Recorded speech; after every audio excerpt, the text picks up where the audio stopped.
నమస్తే, welcome to ప్రజా చైతన్య. నేను శాలిని. ఆంధ్రప్రదేశ్ మాజీ ముఖ్యమంత్రి వైఎస్ జగన్మోహన్ రెడ్డి విదేశీ పర్యటనకు గ్రీన్ సిగ్నల్ లభించింది. సెప్టెంబర్ 3 నుంచి 25 వరకు జగన్ విదేశీ పర్యటనకు కొనసాగనుంది. కాగా కుమార్తె పుట్టినరోజు కోసం యూకే వెళ్లేందుకు జగన్ కోర్టుకి అనుమతి కోరారు.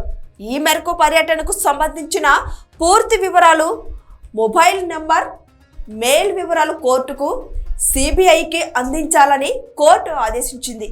జగన్కు 5 ఏళ్ల కాల పరిమితితో కొత్త పాస్పోర్ట్ జారీకి సిబిఐ కోర్టు అనుమతి ఇచ్చింది. కోర్టు అనుమతి లభించడంతో జగన్ 20 రోజుల పాటు విదేశీ పర్యటనలో ఉండనున్నారు. ఈ ఏడాది జగన్ విదేశాలకు వెళ్లడం ఇది రెండోసారి.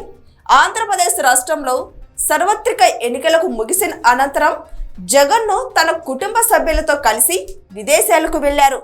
మే 17 నుంచి జూన్ 1 వరకు ఆయన విదేశాల్లో పర్యటించారు. వాస్తవానికి 15 రోజులకు పైగా జగన్ విదేశీ పర్యటనకు అనుమతి ఇవ్వద్దని సిబిఐ కోర్టులో కౌంటర్ దాఖలు చేసినప్పటికీ జగన్ చెప్పిన కారణాలతో సంతృప్తి చెందిన కోర్టు ఆయన విదేశీ పర్యటనకు గ్రీన్ సిగ్నల్ ఇచ్చింది.